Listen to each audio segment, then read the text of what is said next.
Welcome to the SharkPod, the podcast that explores business and lifestyle design in Ireland and beyond. And now, live from Greystone Studios, here are your hosts, Luke Curry and Mark Baker.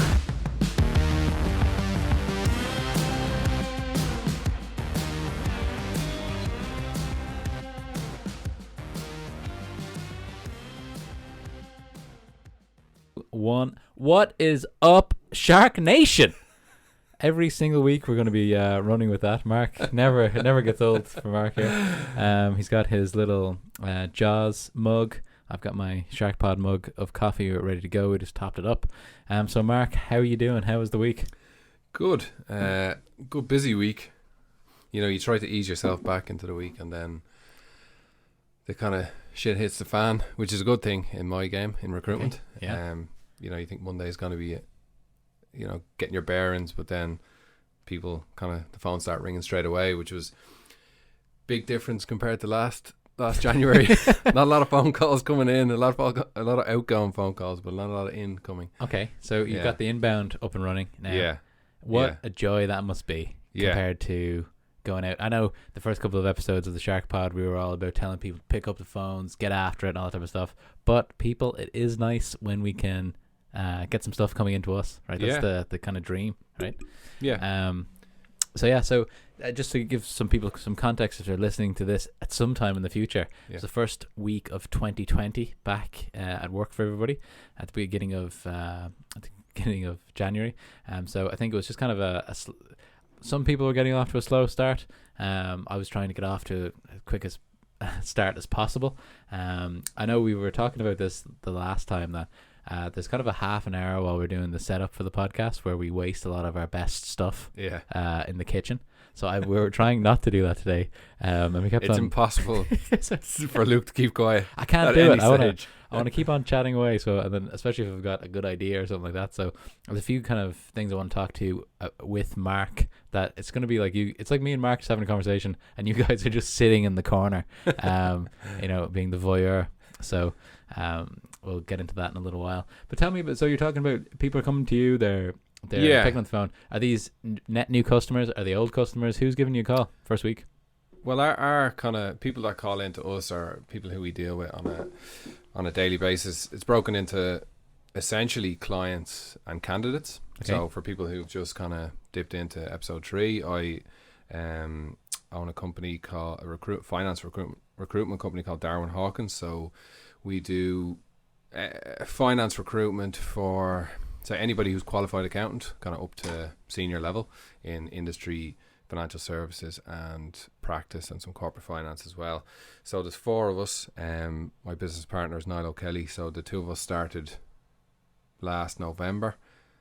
No candidates, no clients. All we had was an office and a couple of computers and a dream. Yeah, it was quite. I remember going to see your office just to give some context to this. That I'm sure you don't mind me telling this story. Yeah, your face looks a little bit like I don't know where you're going with this, but I remember when I went to Mark's office for the first time in iconic offices in Marion Square or somewhere near there. Was it Marion Square? Fitzwilliam Square. One of the fancy squares in Dublin. Yeah, and probably the most expensive street to rent an office, but great place to start, eh? No, so I went up and I was like, I met Mark at the door, and I'm like, this is super impressive. You guys, like, you're starting off on the right foot. You guys are really getting going early, which is great. You must have loads of customers and stuff that you're already billing to get going like this. Yeah. So we walk in, Mark, proudly shows me the communal kitchen. It's really nice, right? Yeah. The people who work there seem really nice and everything like that. We go up to the first level. All right. Reception. It looks like it's so professional, all that type of stuff. We go up to the second level, beautiful kind of open plan offices. Yeah. And I'm like, Mark, you've made it. This is it. I can't believe it. We've talked all this stuff so long. We go up to the third level. We're still going towards Mark's office. The offices are getting a little bit smaller, but there's some there's some really good kind of companies that you'd know there, kind of that I recognize. Right in there. I'm like, this, you guys, you're starting off where right where you should be. Then we go up another flight of stairs, and we're in the attic, and you've got the best view in the house, but perhaps the furthest away from the coffee machine. Yeah, or the water cooler. Yeah, it's a tough slog, especially when you're when you're doing your. There was your a lunch. throne up there. Yeah. It's I took a picture of it. Yeah, it's a great office, and we actually moved into a bigger one now. But to start off, it essentially an attic of an old whatever they are Georgian building. Yeah. But it's tough when you forget your fork when you have you've made your lunch and you bring it all the way up those flights of stairs. But so we grew from 2 to 4. One of the guys finished up and he actually went back to finance. That was PwC trained. So Ronan's had a great week. It's a tough week to start, in any company, the first week, but he was kind of raring to go, and we prepped him before Christmas, and he knew everything that he was ready. I have a recruitment manual set out. I have all the procedures done, so you should be able to just walk straight in, and then you're learning on the job. There's no better way. It's kind of like driving; it becomes second nature to you then.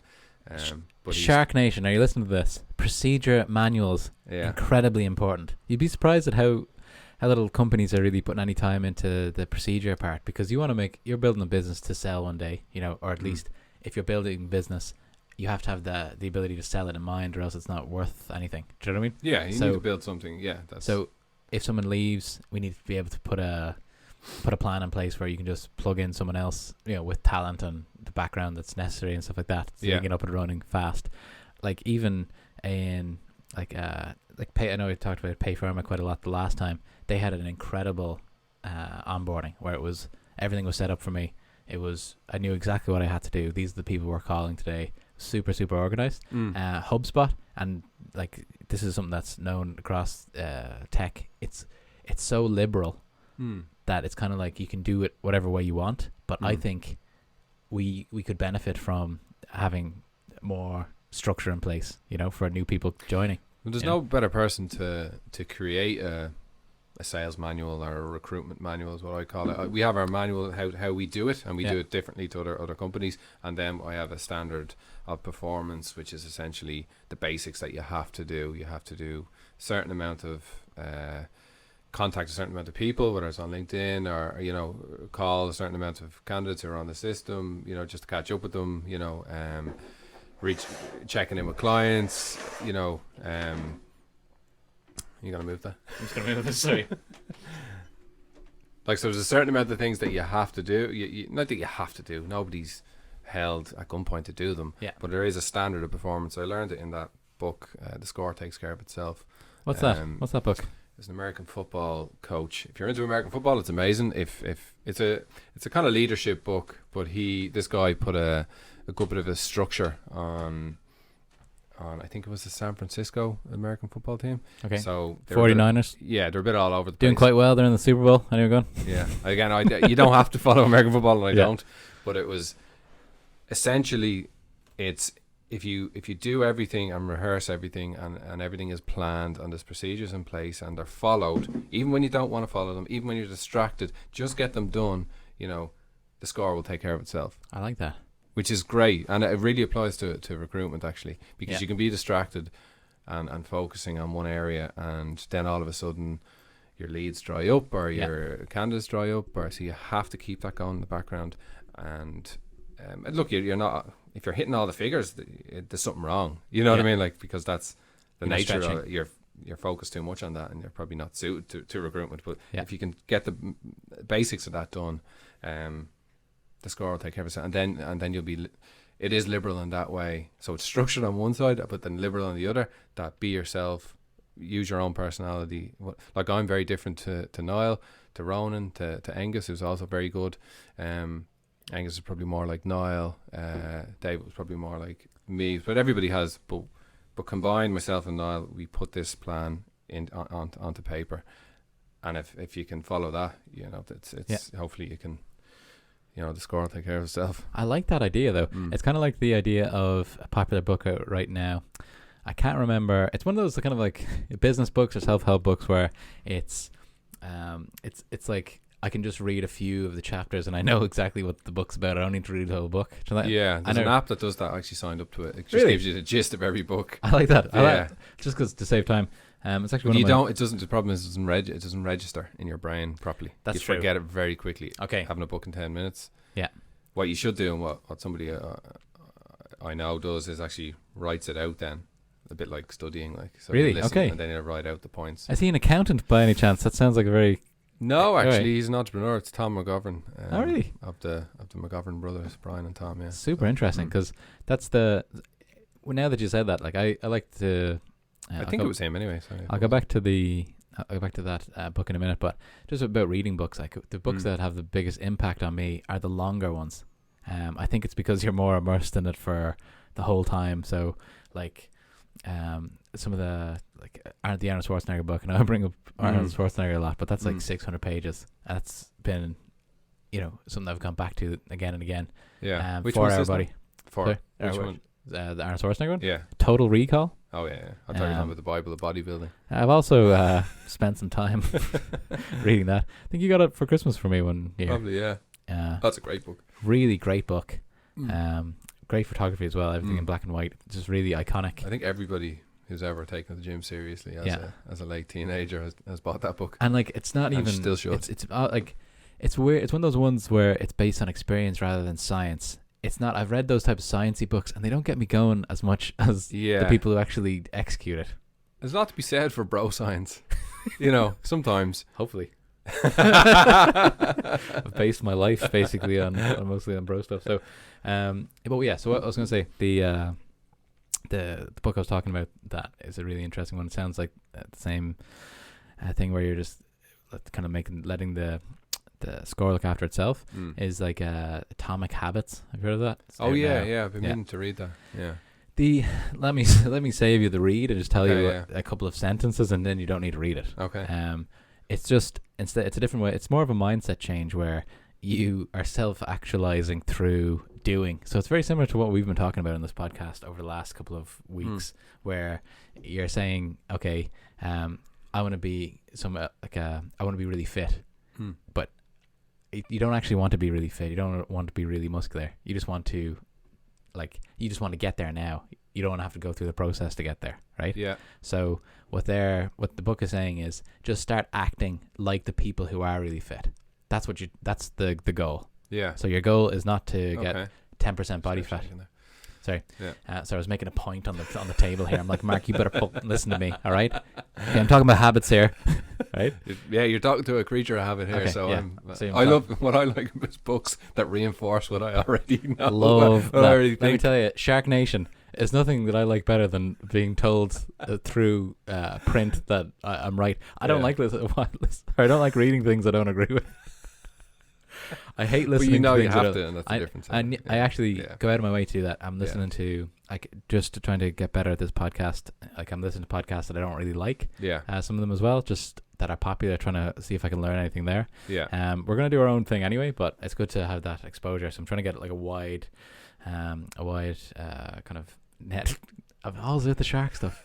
Yeah. Cast Sharks a wide aren't, in swimming pools. They're not in kind of an echo chamber like that. It's the ocean out there. So exactly, they have to keep moving, as you know, out there in Sharkland. But like, what I'm trying to say about these habits, right, we've been going on tangents, is that if you want to achieve a goal, you have to the most important thing is actually acting like that. So, for instance, say if you want to lose weight or you want to get to a certain body fat percentage, you have to, instead of saying, okay, my goal is 10% body fat or 15%, whatever, you have to act as if you have to act like the people who have 10% body fat. That's the goal, right? So not as in do impersonations, as in follow their whole routine. Yeah, it's just, you have to make the decisions that they make. So it's say if I go down to the kitchen and there's, broccoli or chocolate, the people who have 10% body fat aren't eating the chocolate all the time, right? So that's the goal, to behave in a certain way, and then it's kind of like letting the goal take over itself. Yeah. And you circle. did that when you did the paleo. It was the paleo diet, which is a caveman diet. I'm sure people know about it. If it grows in the ground or runs, you can eat it. Yeah. I could do so well with rules like that. But you'd come to my house and you'd be like, you were offered things. You're saying, "Oh, I just don't eat that." Yeah, exactly. That was a habit. But it's the weekend. No, and you didn't go into it, and it was just very clear. No, I don't.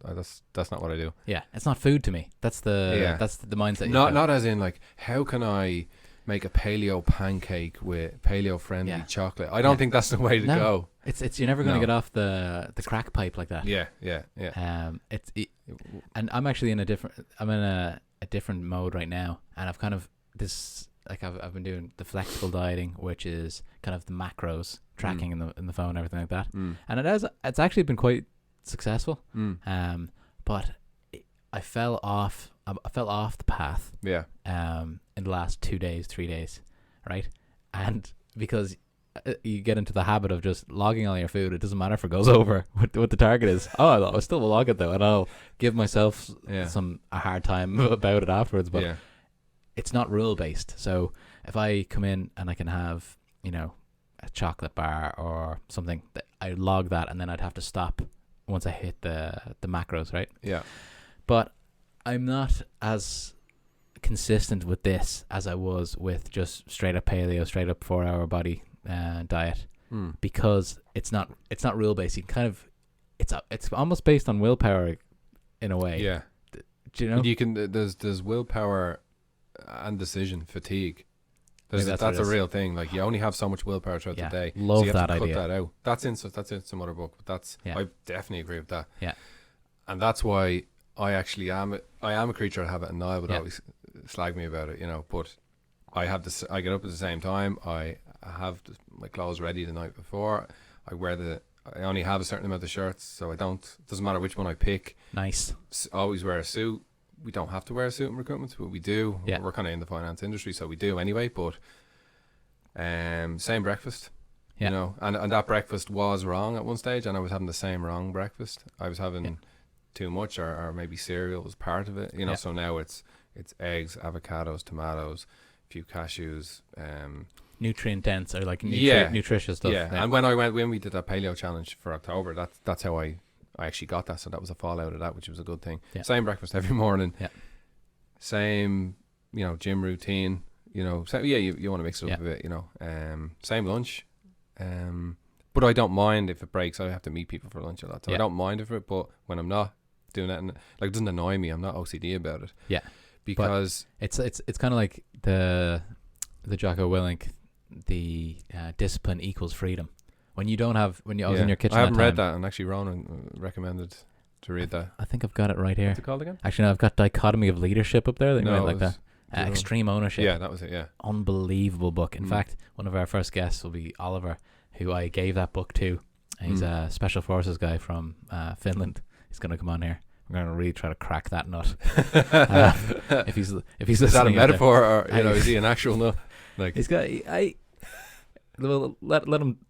He's a great guy, and we're going to get him in here. We're going to really try to. I want to lock that guy in a room for an hour, and I want him to answer some questions for me. Do you ever meet those people who are like, no, you can't get away with all of this stuff, okay? Yeah. You're only 28. You're reinforcing the point there, and it's shaking again. I'm reinforcing this, but I'll do it like this, right? So you're only 28 years old, right? And you've done almost have all these different lives, okay? So I want to know what the timeline is, because to me it's all over the place, and it's so interesting. I think people talk about people sitting in the corner and being voyeurs on this podcast.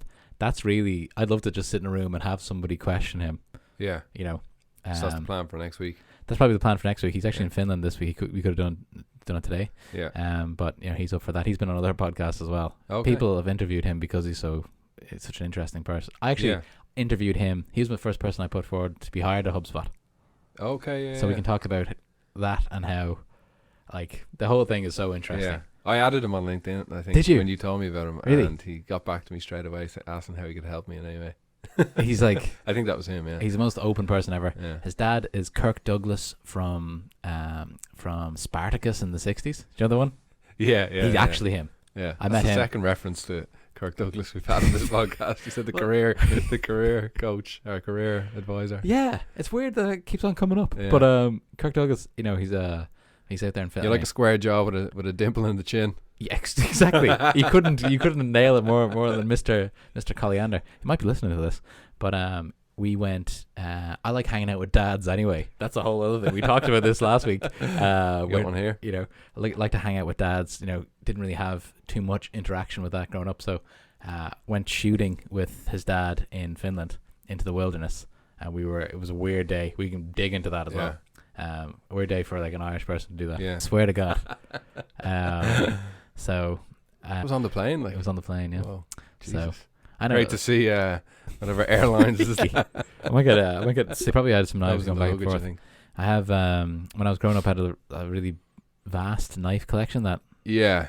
I just thought they were cool. I don't know. If They're anybody kinda like knows pieces of art. the movie Wedding Crashers, Chaz Reinhold, that'd be Luke in the mornings in his teenage years with the dressing. What do you call it? A house coat. I had dressing gown. Yeah, had a dressing gown. Yeah. Nunchucks. Nunchucks for sure. I needed practice. Yeah. It's probably based on you. a Shouting into your mother, Mom. strange relationship with Mom. She's bringing me food all the time. Yeah. She used to bring me breakfast and everything, while my sister would just have to make her fend for herself. It wasn't fair. But so yeah. So Atomic Habits. Yeah. That's the. Yeah. Well, the likes of Steve Jobs and a lot Yeah. of those kind of high performers. I know he was probably, I don't know, on the spectrum a bit, when it Yeah. came to that. But like, the decision fatigue is real. So Yeah. if you can limit your decision making till when it really matters throughout the day, Yeah. I think that's a good thing. I think so as well. Mm. Quick one on Steve Jobs. Yeah. So I was in Canada at the time. Listened to a lot of podcasts. Listened to a lot of I don't know. When I was in Peru, people were doing ayahuasca and stuff like that. We can talk about that another time. I don't think there needs to be any more podcasts about No. taking ayahuasca. Well, this is going to actually go into another one that's been done to death. But I went to for I think it was my birthday or something. Katie got me a float tank. Oh A float tank voucher. Mm. And it was like, I'm a little bit claustrophobic's not the right word, but I don't like losing. No, so it's the kind of control thing. I don't want to get locked in. That Simpsons episode where there's like they get locked into the float tank. I didn't see that one. Really stuck with me. Yeah. But so anyway, so I was kind of apprehensive about going anyway. And I only had one. It wasn't something that we were going to do together. It was just for me. So I went just on my own after work one night, and it was like dark out. It was kind of a weird place. When I went in, it was all kind of all Asian people. It wasn't that up market. Yeah. Do you know that kind of way? And I'm Wasn't thinking, Joe Rogan's man cave. No. It was kind of dingy is not the right word, but kind of like, I don't know. It wasn't like a really fancy spa that you would like to do this type of thing in. Do you know? Yeah. So anyway, so I was kind of apprehensive about that. Also, I never really switched off like that. Do you know, I kind of, like I said, I like the control. Yeah. I like to know, from a mental point of view.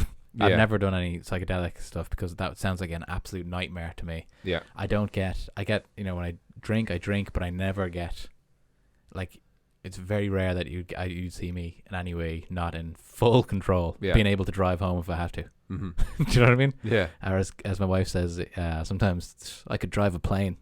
I don't know what she means by that. But shout out to Mrs. Curry.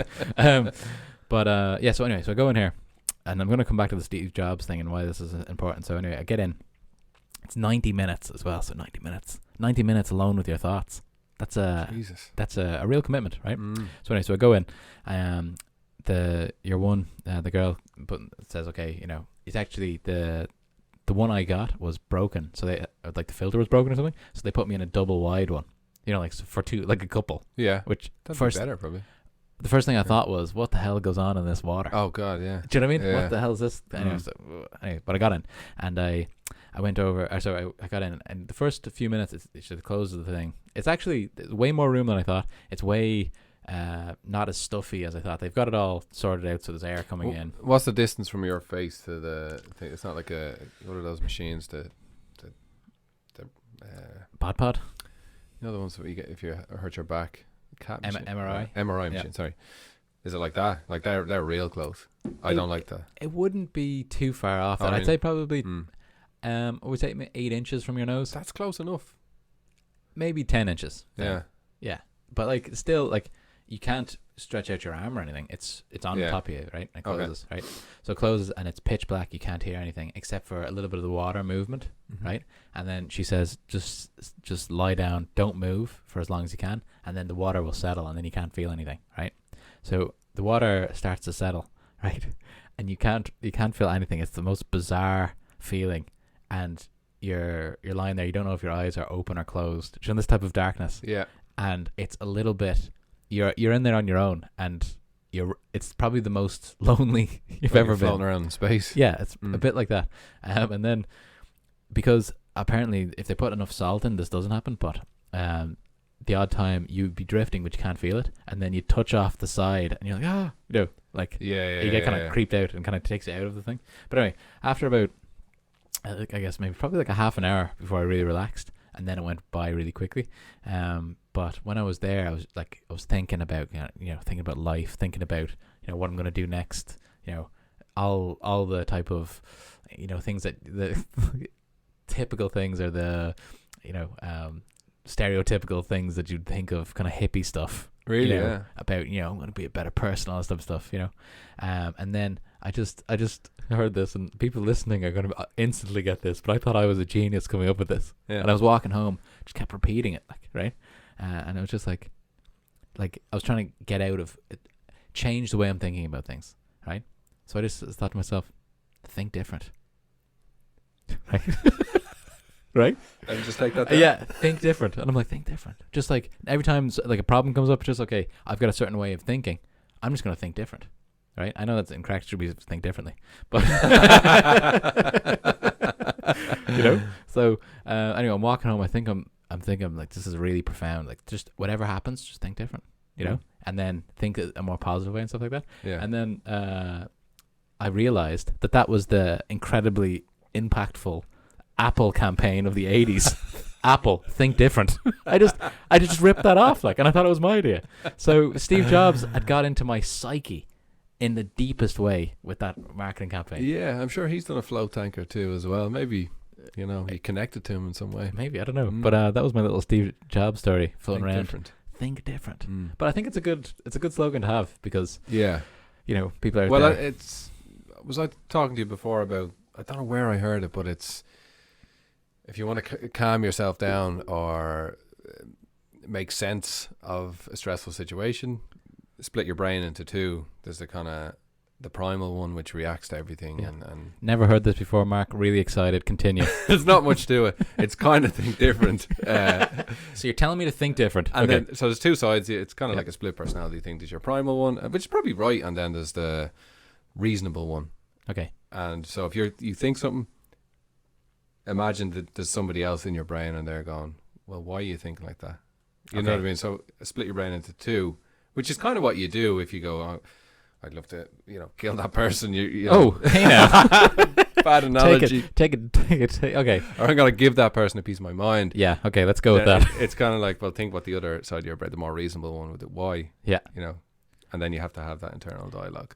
I think it's good advice for me, Mark. I like to burn the boats. One of my friends.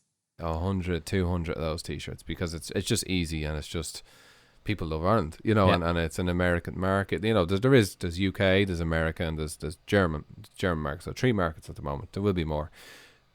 So huge amount of competition there. Unless you have a super design saying I love Ireland, and even if you do, it's probably not going to get up to the top. It's kind of like Google. It's not going to go to the top of the rankings for people to see it, unless you can put money behind it now. Yeah. In fairness, and you wanted to cut corners. Okay. You can put money behind it. You can sell. There is an advertising platform built in. Is there? I didn't know that. Yeah. No, I think it's only new enough. Like, I've never used it. Yeah. So you can do that. Interesting. So you got to niche down further to that. You got to do I love Wicklow, or even I love Greystones. Okay. There is going to be people in America that are from Greystones, or you know what I mean, like, so. But it's niche, going deep into it. So it's going to a niche within a niche. Okay. Let's say Ireland's the niche, county is the niche within the niche, and then even deep down, digging further down than that, a sub niche is what you'd call it. So something to do with that county. For example, maybe you could do something like Illinois football or something. You know, we can dig into like, okay, this state, what do they do in that state? Yeah. And then kind of dig in there if you want to do. Yeah. Without obviously breaching any copyright or trademark type of thing. Yeah. And then it's so that's from a niche perspective, going sub all the time. I mean, maybe twice, going sub niche twice, if that makes sense. Yeah. That's what you need to be thinking about. The obvious stuff, just saying, I love the gym or you know, stuff like that. It's not going to sell. Like it's too many of them up there. Yeah. So you're thinking about your competition, and then you have to think about time and effort. So if you want an image that can scale, so if you have an image created, look, you need some sort of Photoshop or Illustrator tool, or you outsource it to someone who does it for you. So they do the image.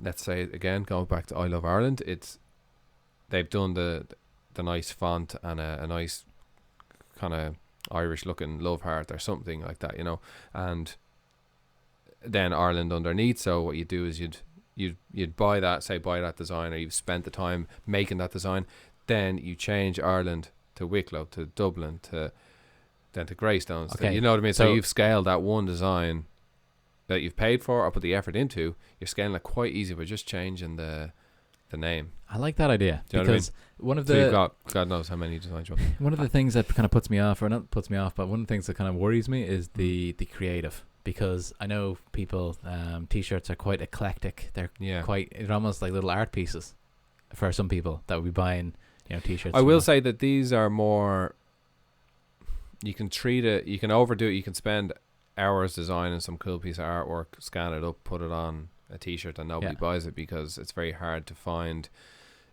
whatever you've designed. You know what I mean? How do you even describe what you've designed if it's abstract or whatever like that? So they're novelty t-shirts is what they are. Okay.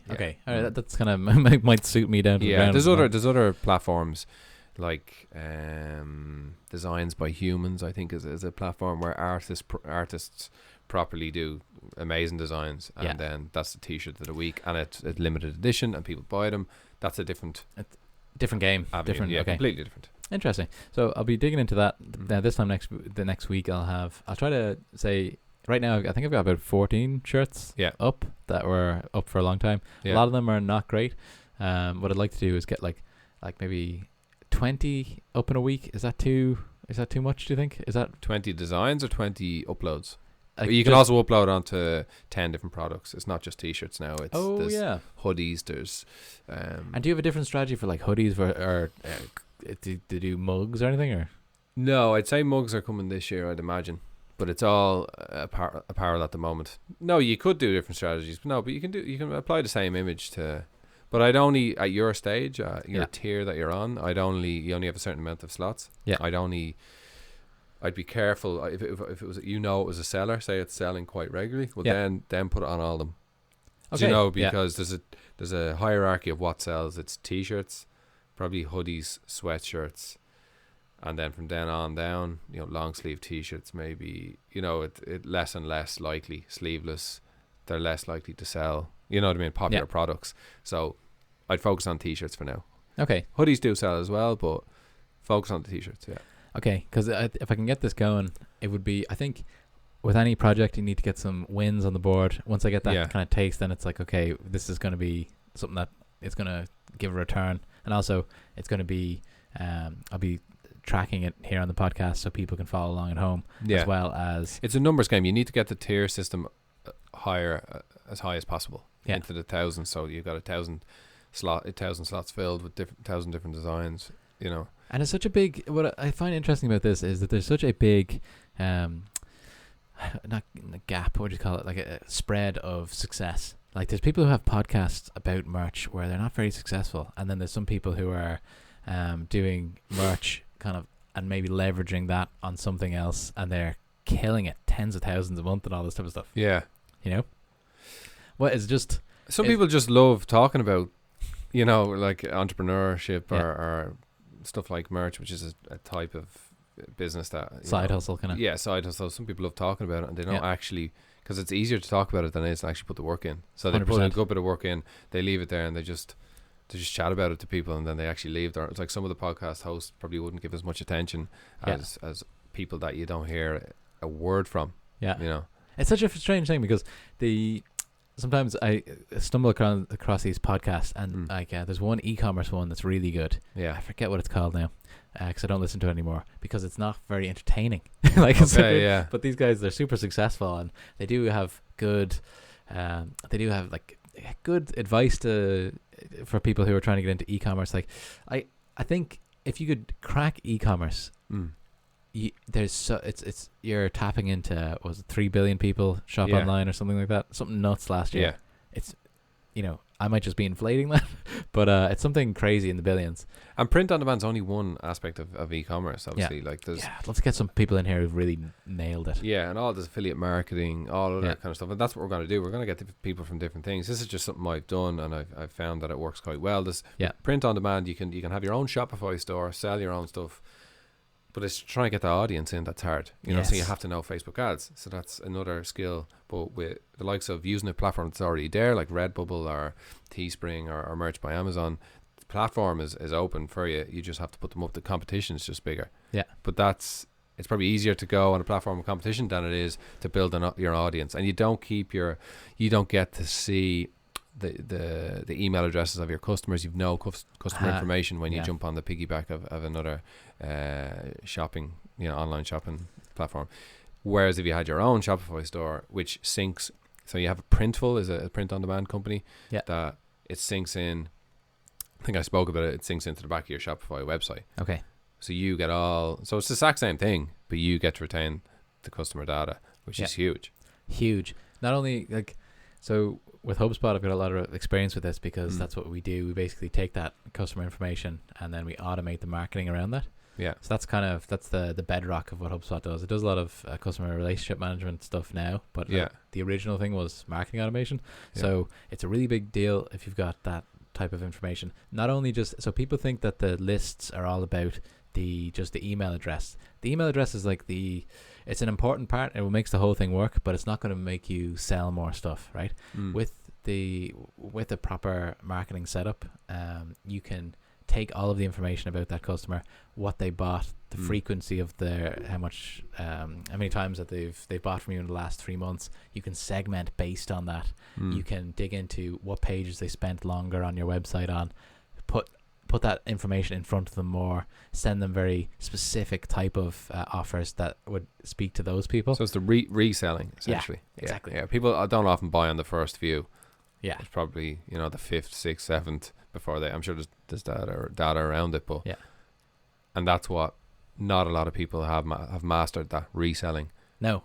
And people just accept it now. I was looking at holidays, to Portugal, and I'm just being bombarded, and I will eventually probably book it now because it's in my head. Exactly. Yeah. And it's funny. It's sometimes we on the Shark podcast here, we're trying to make sure that we take our own advice. With your art business, are you tracking who's buying stuff? Do you have any overview, or is it one time stuff? No, I don't. I don't resell at all.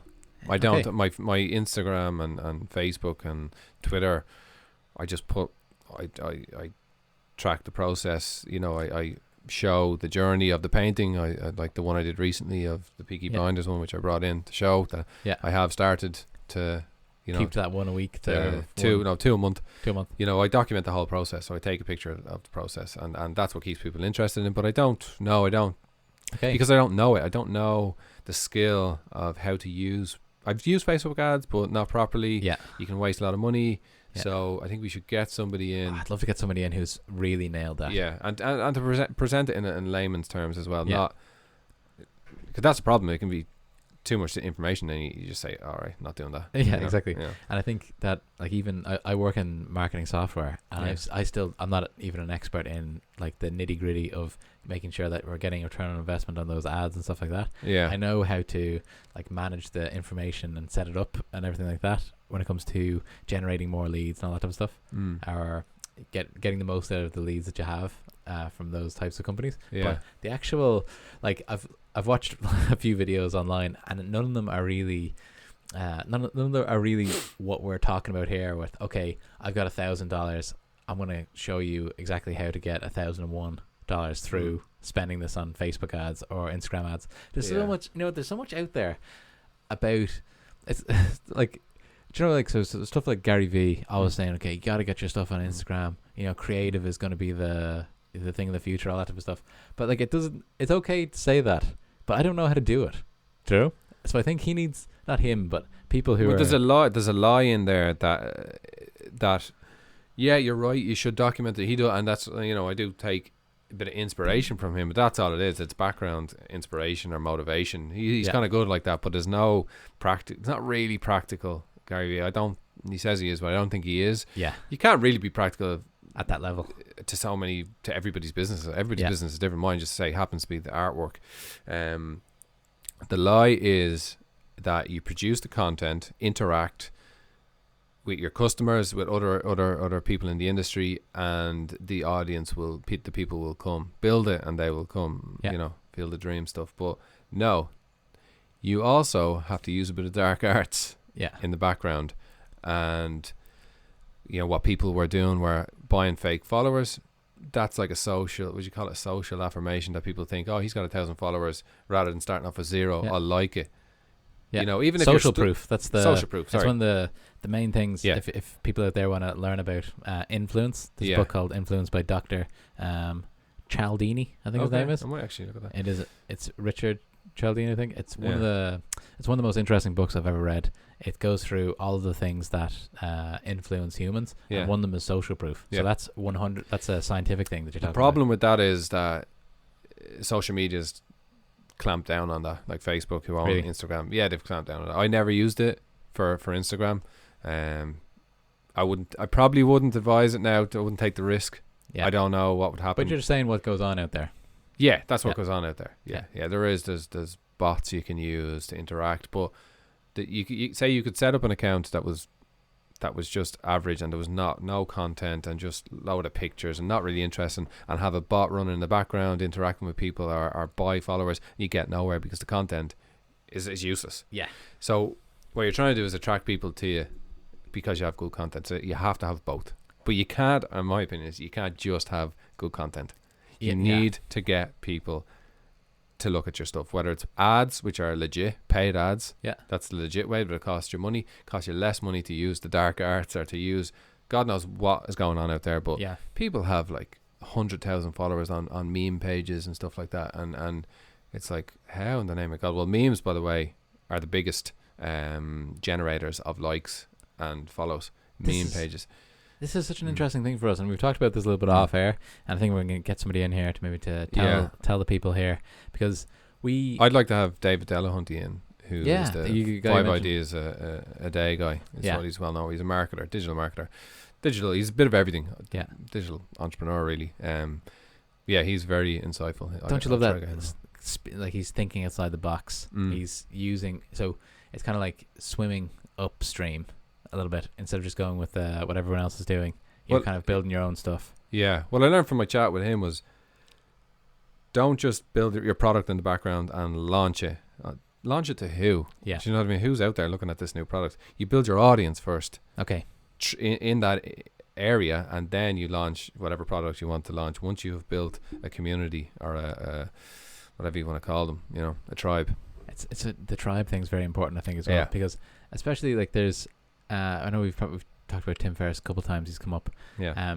He's when you sign up to his 5 Bullet Fridays, it's something when I see that come in, I go, oh, that's great. I'll look at that now. Yeah. It's like I think it was Seth Godin said that marketing is only really strong when people would miss you if you're not there. That's when people are real fans of any product or any brand or anything like that. So if somebody, like I've often gone to Aldi or Lidl or something, and the brand of ketchup that I used to like is gone, and I missed that. Then I'm a real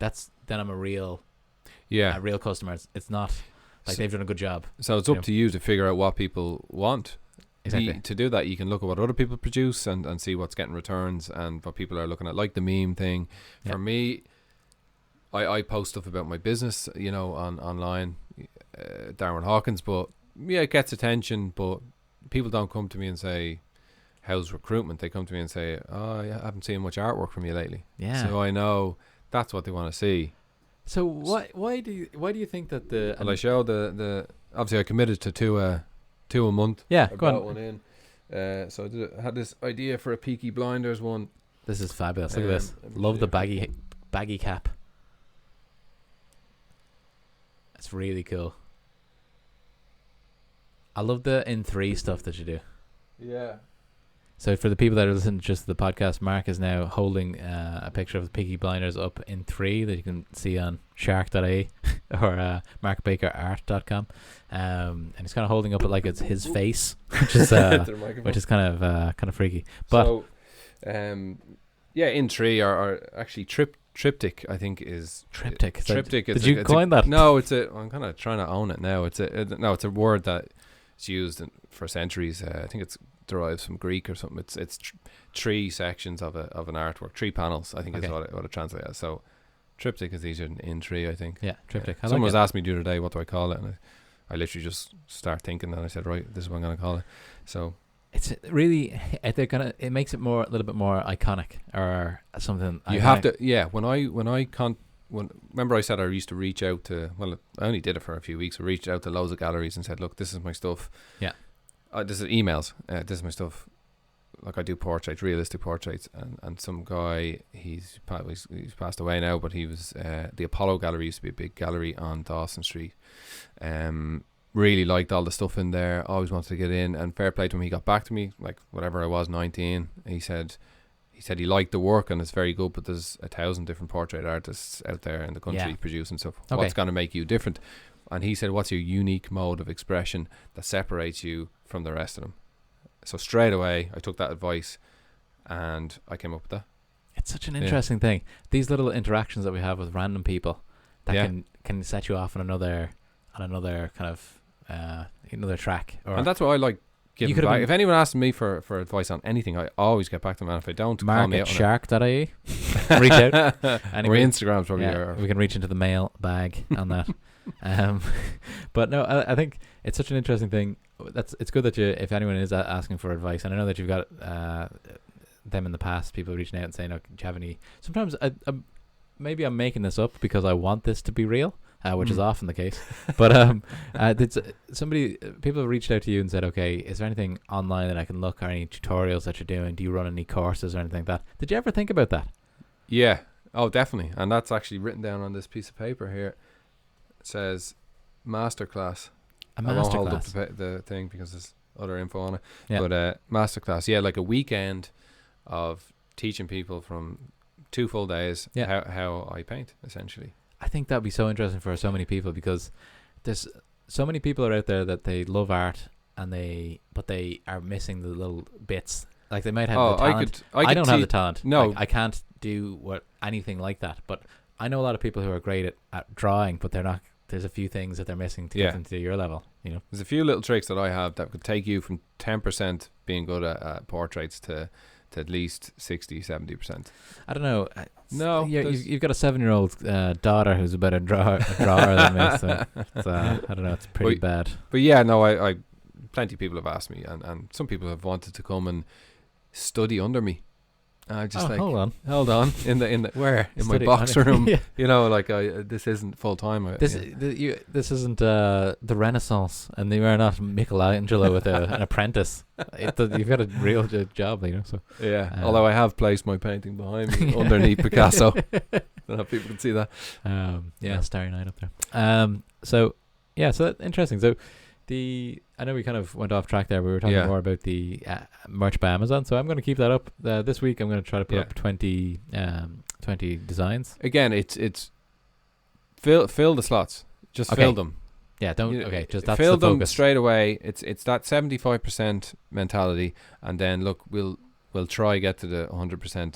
But in the meantime, it's up. It's working. It's better than nothing up there. It's costing you nothing. Yeah, I love that as well. Yeah. The costing you nothing is you're basically piggybacking on Jeff Bezos and the boys over there. But when anything ever costs nothing, there's a price to pay, and the price is you don't get the customer information. You don't, what I mean? Like, so you have to just accept that. I wonder, is there? I don't know. I was trying to think of an angle where you could have your own thing and drive people back from Amazon to your own website, selling but I guess the Amazon have probably thought they, of that angle. Amazon have everything covered. Yeah, they're quite don't worry about that. quite clever, those guys. Yeah. So I know that we're kind of a good bit into the podcast as usual. But I did want to, after the Amazon thing, I did want to have a chat with you, just get your thoughts on like a preview of the year coming up. We're going to do 52 of these at least, and then see where we're at. So this week we're doing a little bit of hustling as well, coming up with lists of people that we want to come on the podcast, as well as getting our first kind of guests to confirm that they're willing to come on and share some value for the listeners out there, as well as value for us, which is a big part of this. So we've got, from my end, I've got the guy from Finland that we talked about at the very beginning, who's special forces. He's in sales. He's sailed in the America's Cup. He's been at the World Championship in Vegas for beer pong. Really interesting guy. So he's gonna talk about. I don't know what we're gonna talk about that. But I don't think that matters. We don't need it. We've got somebody who went from having a vision in secondary school to launching their own mechanic business. So we're going to talk about making money out of that. How does that work? What the economics are behind that? How to take that to the next level, or what the vision is for that. Also, something really interesting as well. I spoke to somebody in work who has a CrossFit gym with her husband. So I'd love to talk about that, because the business there for me, is it lifestyle business, or is it something that you can really make a good living at? I have no idea. But again, it's somebody who's has their main job and then is doing something on the side in a different way, because they have a partner that's fully involved. Yeah. But it's really, I talk about a commitment as well, because they get up at 4:30 every day to go do, set it up and everything. So it's kind of it's definitely something that you have to commit to. So that'd be interesting. And then I've got one or two that I'm trying to get in as well, on top of that, as well as I've made a list of 20 people that are everything from electricity, or like renewable energy stuff. There's people who do marketing agencies in Dublin that I've just launched that I'd love to talk to. Loads and loads of people out there. You know what? Actually, when I was looking into this, because one of our goals for this week was to get a list together of people that we'd like to have on the podcast, and one of the biggest things that I found was that there is just endless interesting people that we could get on the SharkPod. Really, like it even people, there's the CEOs and there's the entrepreneurs. Obviously they're the ones that people would expect us to be talking to, but there's also people who are like head of sales for something. They'd have a great insight into that. Absolutely. Do you know what I mean? It doesn't have to be the founder. We're obsessed with the founders in kind of modern business chat, but it's the actual executors that we want to talk to, who are actually doing boots on the ground, right? I think that's going to be we could even ask them, would they trade it to the success that they've had in a big company to start their own thing. There's an interesting juxtaposition records. So I think that'd be interesting too. So what are you thinking? Who are you looking forward to getting on, or what's the areas that you want to make sure we cover over the next little while? I don't really want to mention anybody until I ask them. Okay. So the areas, I suppose. Yeah, let's have a chat. I wrote down, and these are random. People, so these are the topics that I was thinking we would like to talk about. Obviously, from a fitness point of view, people, we kind of covered that off with someone that you just mentioned there. I'd like to talk about the different diets. Again, that could be somebody. Would dietitian or something? Dietitian, like maybe somebody who's kind of made it. I know a dietitian actually. Okay. People from other podcasts, that tribe, I think that is there. That will, I think it'll become quite apparent that there is a tribe of podcasts, and I do think we'll all start going on each other's. Yeah, that'd be great. There is, what else? I've got we've got a whole list here that we've actually had laminated. Maybe I should be looking at that. Yeah. So we've got a few things here, like life arbitrage. Okay, that's the list. So this is the idea of kind of living in a different country, getting paid in euros, living in pesos.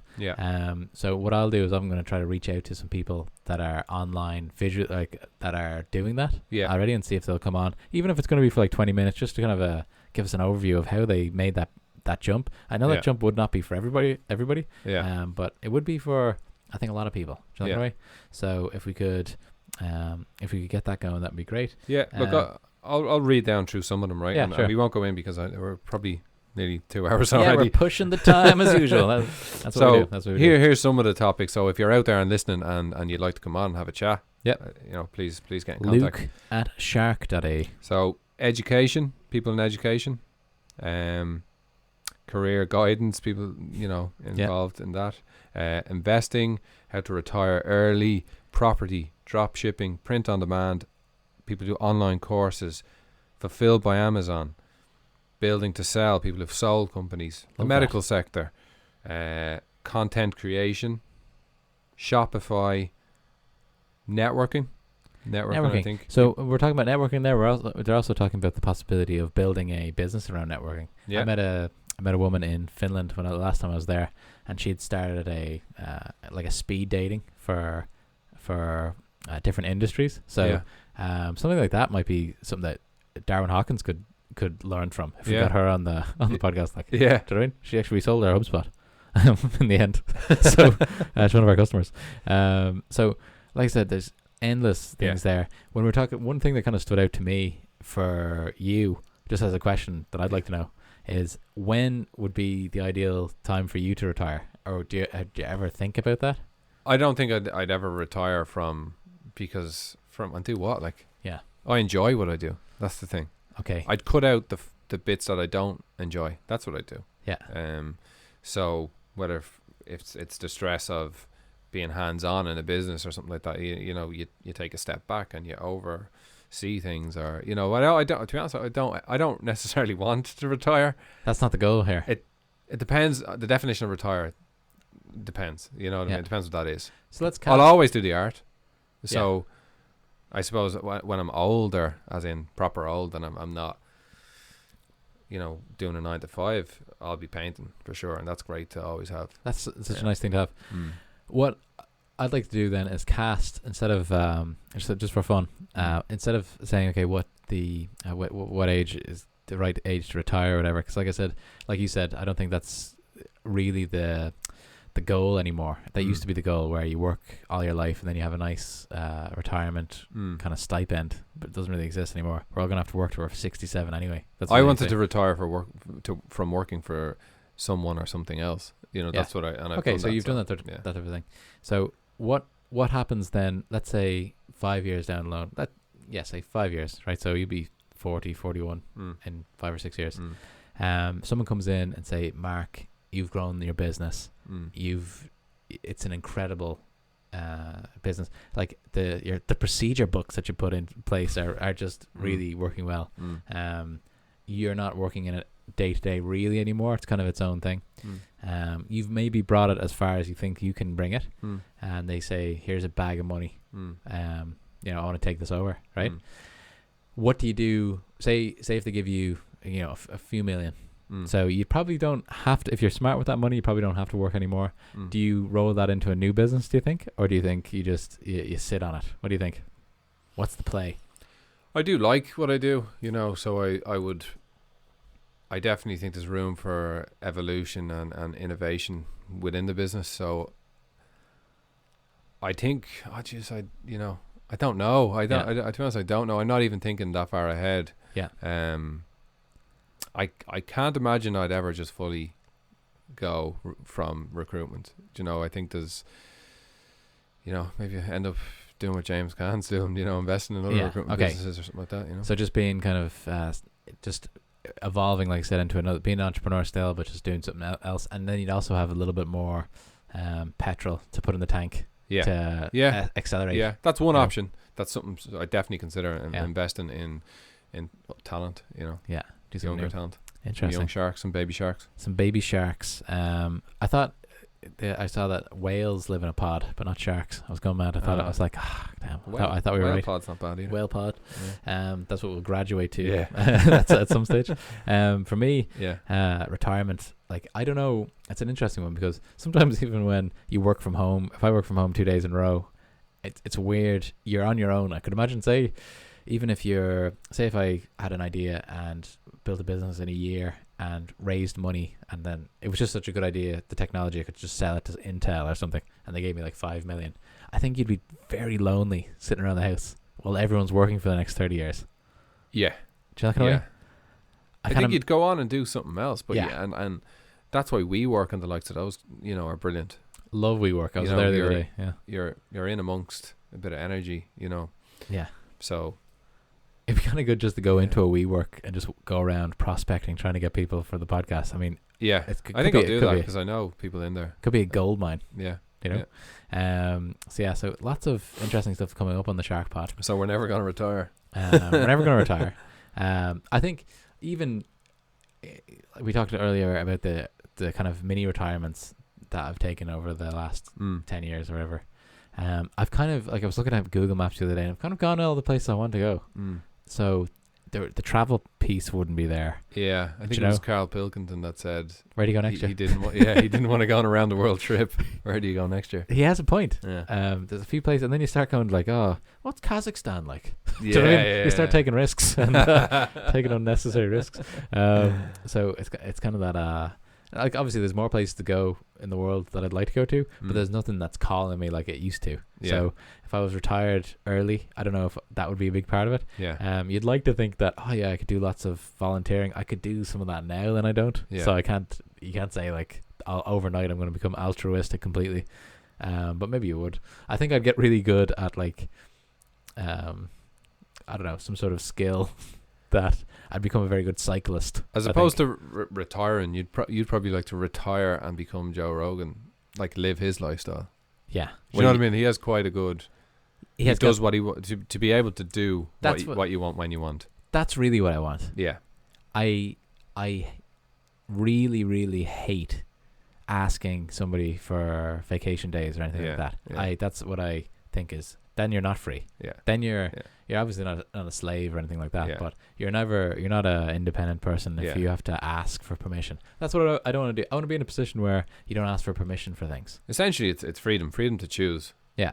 And that probably only comes with financial freedom. So that's why. So I've got to sell some T-shirts there, Mark. Yeah. Come on. Okay. We wind it up. Yeah, I think we'll wind it up there. We had a little bit of technical issues along the way, so it might be a little bit choppy. But I think it's going to be okay. We've got some waves. Choppy. Sometimes it's wavy out there, and the Sharks just have to keep going. They don't get a choice, So we're going to have a chat about some of the tech improvements we might make for the next one. But we're really looking forward to starting to get people on the podcast here. We've got kind of two. We've got two kind of taglines for the day. One is think different, which may not make sense if we don't have the audio for that. And also, only the wins count. Yeah. We only count the wins. Yeah. So get out there, stay swimming, and we'll see you next week.